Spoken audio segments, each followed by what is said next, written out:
Today's video is brought to you by MPB, the largest online marketplace for used photo and video gear.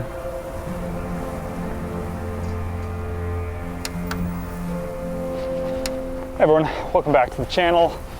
Welcome back to Wales. I am out here for the next few days, making some images. Plan is actually just to get some, spend some time with the Fuji GFX100. This is going to be like a little bit of an initial impressions video. So out in an area that I was here at the start of the year, going to spend probably today and tomorrow around here making some images with this camera. In this video, I just want to talk a little bit about why I purchased this, what kind of appeals to me, why I picked it over the 50S2. It's going to be interesting today. And then also obviously share the images, maybe jump in the office near the end of the video, look at them a little bit more in depth. But yeah, just first impressions, my thoughts with this camera, and get some sea time with it, which I'm excited about. So going to put the camera away. The weather looks cool, it's super windy, but I'm not going to do any filming down here. I want to get up to the top because it's a bunch of like fog and clouds, and there's a specific image that I want to make. So I think we'll get up there. So started down there, and we're going up there. Say like 3/4 of the way.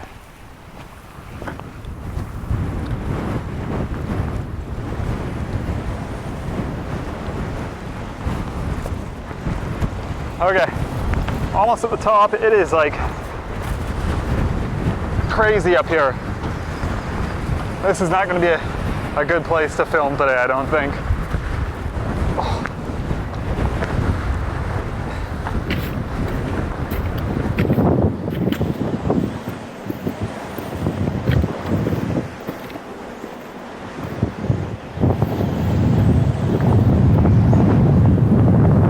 Okay, made it to the top.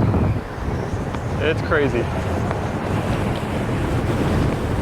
Okay, so it's really cool up here, but it's bordering on bad idea being up here just because I've never been up and don't really know kind of the lay of the land and the weather is horrid. So I think I'm gonna head down and try and make some stuff down below.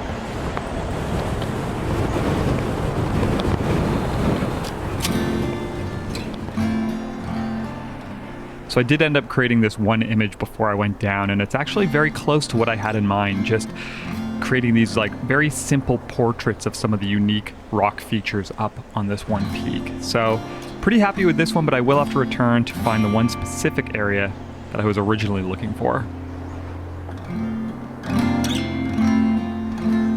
Been a tough day so far. I'm gonna make some coffee, and then I probably have a couple hours of light left. I'm still up quite high, but I know where I am now, so I may try and work around here a little bit and see if I can do something. Crazy conditions, but I think I'll probably just stick in this area for the rest of the day and then head back down.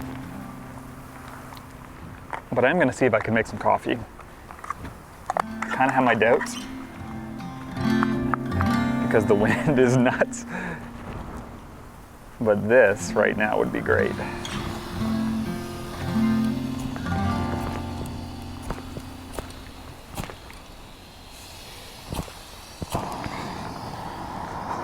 Success.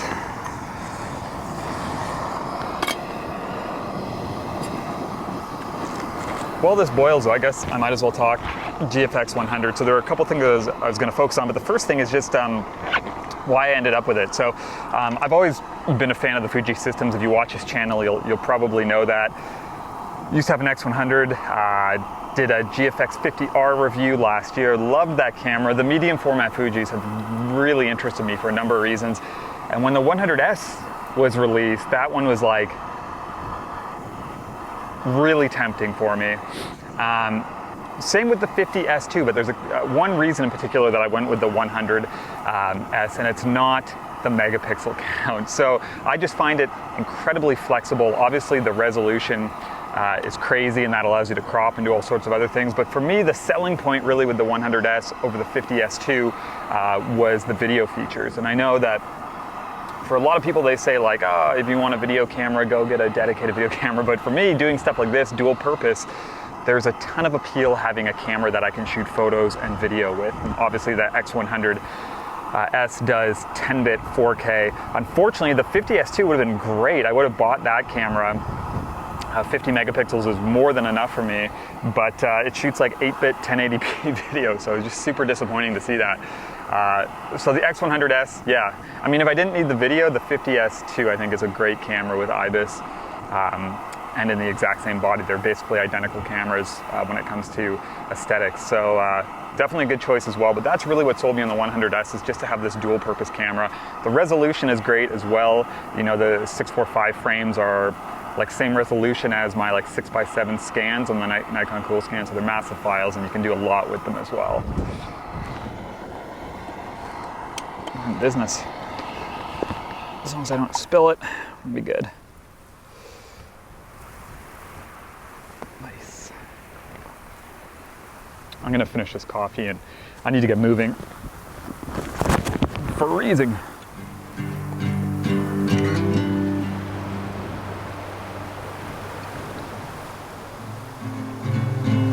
Okay, so just got down a little bit lower, about halfway down, don't know if you can see. But there is this really cool scene here. This waterfall coming through this kind of like a little bit of a canyon. There's a bunch of mist in the background, so I think that this is going to be, this could be really cool in black and white. But obviously the tones with the water and the mist and then the dark rock. So set up and finally make an image today. That something, what I'm thinking. I feel like the composition right now, that like little patch of brightness and the stream of water do balance each other out nicely, being at opposite ends of the frame and on either side. But I feel like they're just a little tight in there. I'd like a composition that maybe has a little more breathing room. I'm just shooting raw 16-bit. You can do 14-bit or 16-bit with this camera. I'm also shooting lossless compressed. I still got to get used to these settings and do some tests and see really, you know, the differences between them, if there is a substantial difference. I kind of have my doubts. Then just shooting 4x3, no crop mode, raw obviously, and then I have an acro simulation on, which again obviously doesn't matter because it's raw, but I'm gonna hit the self timer and we'll take a shot. I am actually gonna do that f16 ISO 400. I'm not gonna go down too low, I'm fine with 400 and about half a second shutter speed. So I'm gonna maybe get a little fancy and blur the water a bit.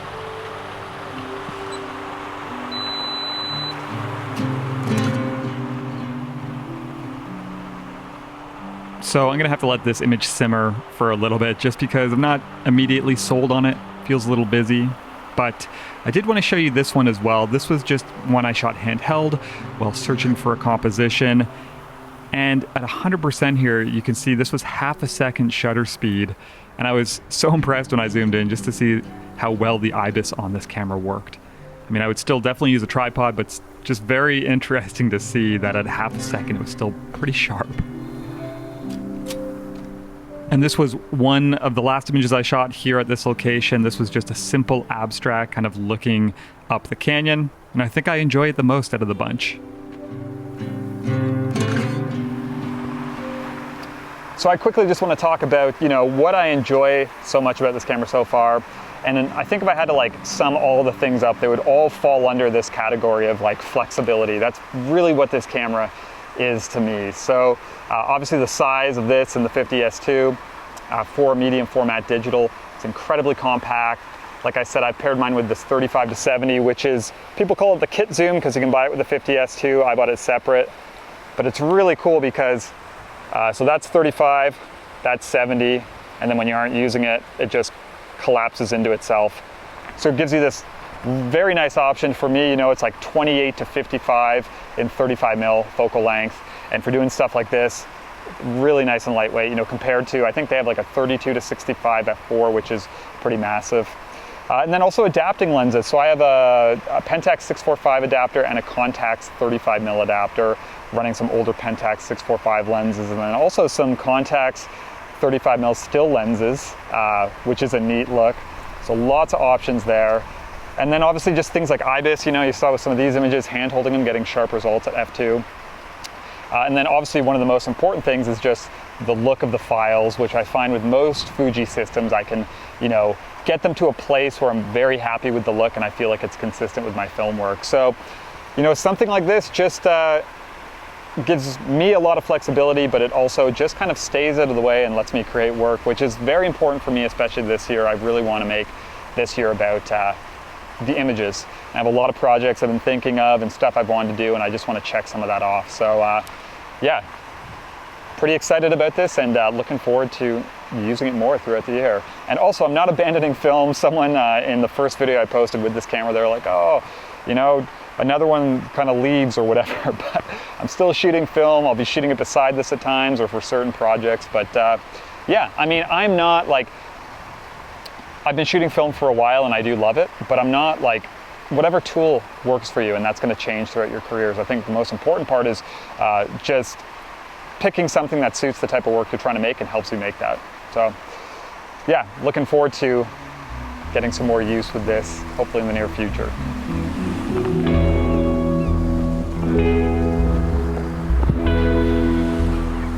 Okay, so I actually have one more image here that I found just on the walk down. This waterfall, just framing it really simple. I'll bring the camera up here and show you, but some neat lines right now with both kind of converging peaks, and then there's a waterfall right in the middle, and then just leaving a ton of negative space with the kind of mist in the sky.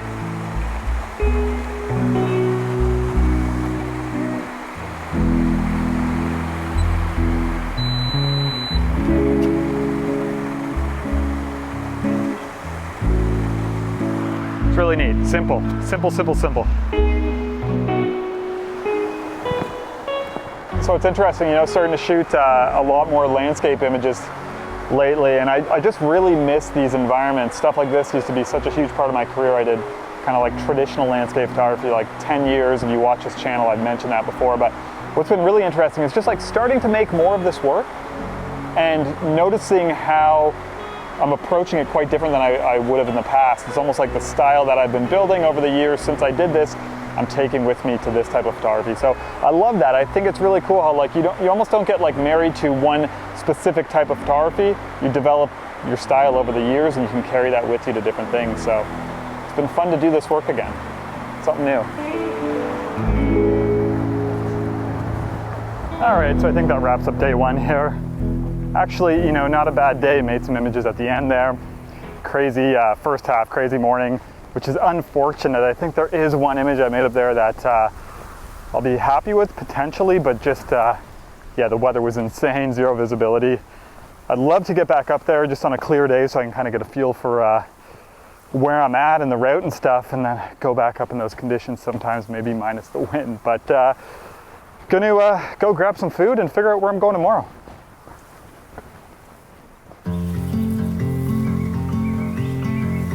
Well, good morning everyone. Welcome back to day 2 in Snowdonia. Switching it up a little bit this morning. I was actually trying to decide where I want to go today. One of the options was to go back up to the peak we were at yesterday. The light though, it's gonna be clear today, so I'm not after like a sunset-y type shot, so I don't know if I'm gonna do that, but I may actually head to Dinorwic Quarry, which is a place I visited months ago in a video, and there's a lot of potential there. But I was driving this morning and came across this really cool forest, parked the car, hiking in. There's just like a really neat atmosphere, tons of trees, lots of moss, and I thought it could be fun to maybe just start here, spend an hour or two, and see if we can make an image or two. Love these trees, and it's cool because you have the light coming from kind of the open section over here, which is kind of giving these some nice side light. So could be something up here. Look around a little bit.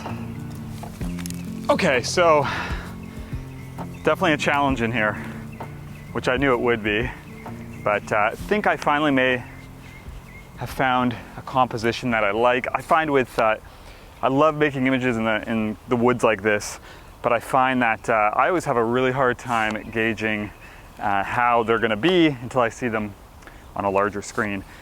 And there's been so many times where I've like taken some snapshots trying to find a composition and not actually shot the image, and then I get it back and I'm like, why didn't I put that on a tripod? So I'm gonna set this up and shoot it. We'll see how it is. Be an image to start the day at least, a little more of like a detail shot. I'll bring the camera up closer in a second, but what I love about these scenes and the potential for them in forests like this is just you can play with the light so easily. So right now, where you have like this open patch in the canopy, if you're in the right position, now it's kind of like side/back lighting. So all of a sudden it brings a lot of interest to some of these lines and shapes. And I always love, you know, finding little patterns and, you know, curves with branches and stuff. So I think, like I said, I think I have something here. So we have 1, 2, 3, 4. It's almost like those 4 trees kind of match one another, and then we have that opening in the middle with some of those diagonal lines. So kind of cool. Wish that sky would get a little darker, but it is what it is. So let's shoot it. Gonna put on a Pro Mist filter, just an 1/8. I pretty much leave it on this lens all the time. Other than that though, we are gonna shoot f/22, about half a second. At the long end of my lens, that's all I got.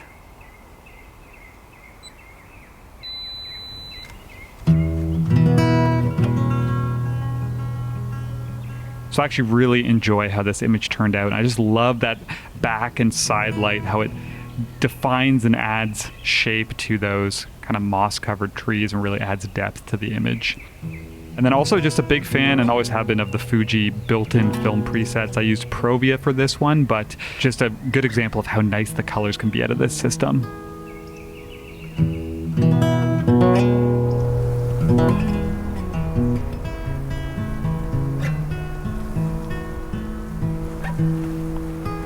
Okay, out at Dinorwic Quarry.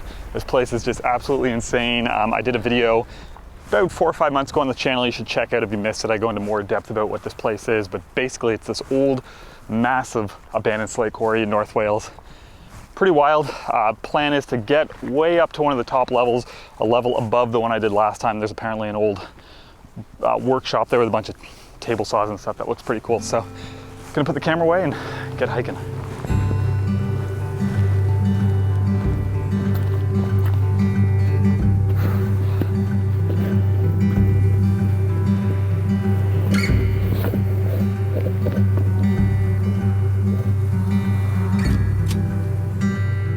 First time I came to Dinorwic, I actually struggled finding like separation and contrast in the landscape, especially shooting black and white. But I found on this day, just that late afternoon light was like almost accenting and bringing out a lot of detail in the landscape and just providing a lot of different opportunities. And this image surprised me and might actually be my favorite from the day.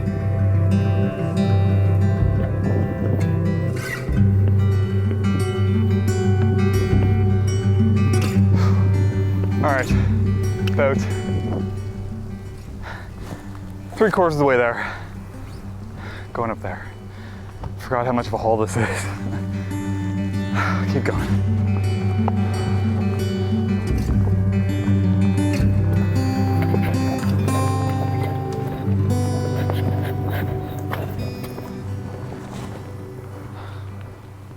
Wow.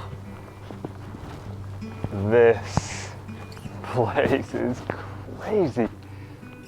Wow.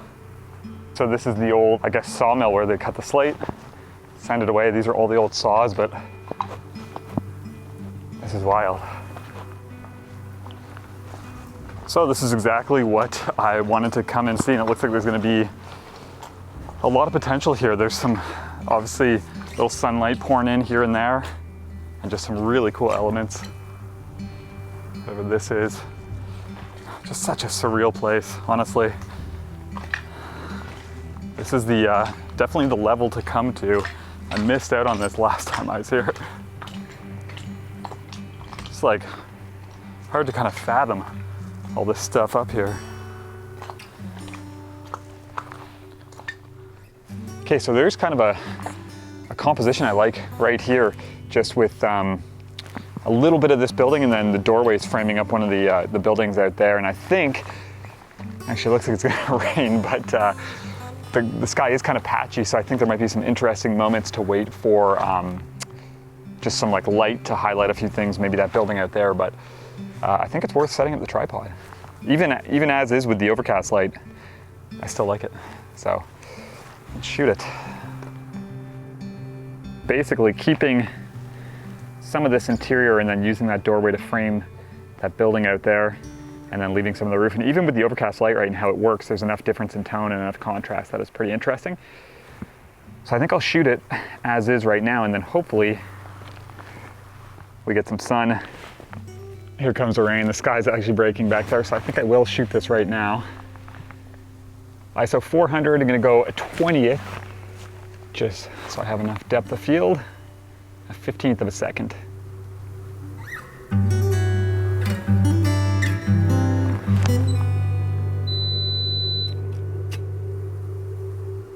So this is one that also might have to grow on me. I do really like the composition, but I feel like the image is lacking some sort of like dynamic element, if that's a different type of light or weather. So this is one that I would actually love to revisit and shoot again in the future in different conditions. So waiting for the light, there's another kind of cool image here I'll show you in a minute, but just this composition with this doorway, a little bit of this wall right here, and some of these rafters. But what I love about working in black and white, I think what appeals to me so much is you can shoot, you know, like middle of the day, and it's really all about just looking for these like little pockets of light, and then it depends on how you process it as well. But composition is a little bit of this wall and then this doorway, but you can see the sky's pretty moody, so it's the light's coming in, it's illuminating some of that slate there. And I think in processing, just really drop the exposure and focus on this area. So pretty neat. Wait for that sun to poke out just a little more. What a trip these past 2 days. Two very different landscapes, two very different types of weather, but some cool variety, and honestly just like a good way to get used to this camera quickly, kind of throw it into the fire basically, put it in a whole bunch of different environments, and I'm really impressed, really impressed. Here we go.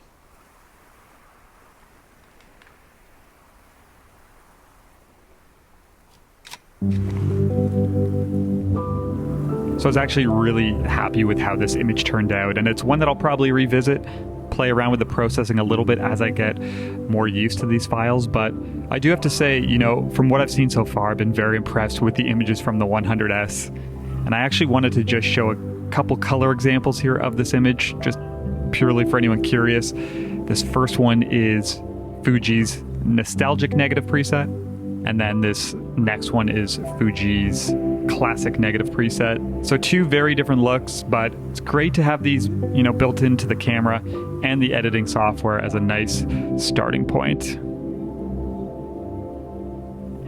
Overall though, just a great way to end what was an eventful few days here in Wales. Being able to take a camera that's this capable, you know, medium format, 102 megapixel sensor, out in these environments and have something that's like pretty compact and lightweight for what it is, and then also just incredibly capable, it's pretty exciting for me. I really enjoyed using this camera, and I even shot some video with it, a little bit of B-roll for this video, just dual purpose.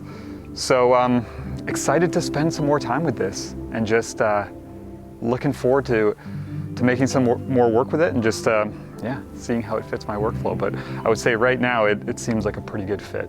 I also just wanted to say quickly a thank you to MPB, who is the sponsor for this video. I mentioned them at the start, obviously, but just excited to have them on board as a sponsor, and definitely, you know, give them a look if you're looking to either buy or sell gear. Like I said, they had a couple GFX100s in stock, which was cool, but they have all sorts of other stuff. You can save a couple dollars on gear if you're looking for it, or also just a really easy, straightforward way to sell your gear if you're looking to do that too. So make sure to give them a look. I'll put a link in the description below.